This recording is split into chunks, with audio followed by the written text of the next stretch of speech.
From the deepest oceans to vast open plains, the BBC has gone to every corner of the globe to bring you some of the most amazing sights in nature.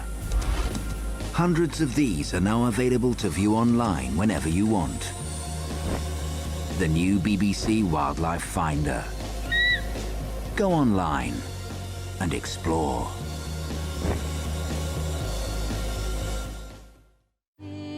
Tomorrow on Imagine, the folk legend Joan Baez gives her most candid interview yet about her personal life and a career spanning 50 years. Imagine, tomorrow at 10:35 on BBC One.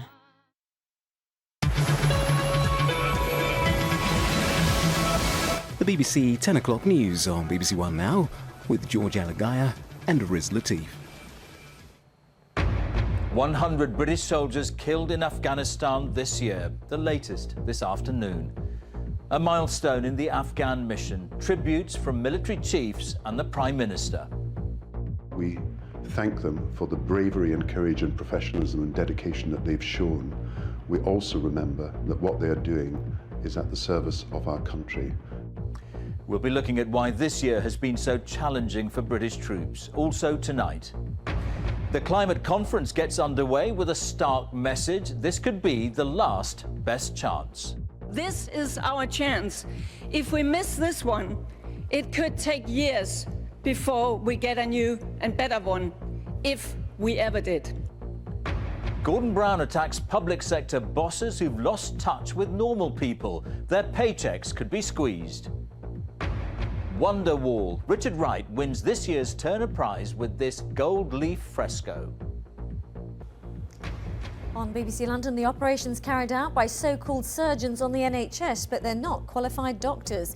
And more misery for passengers as work on the Jubilee line overruns. The Mayor demands answers.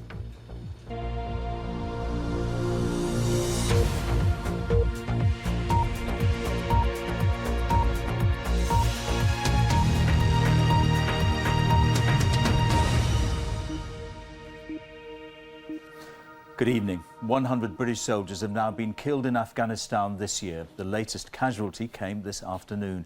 The soldier from 1st Battalion, the Royal Anglian Regiment, died in a gun battle in central Helmand province. Next of kin have been informed.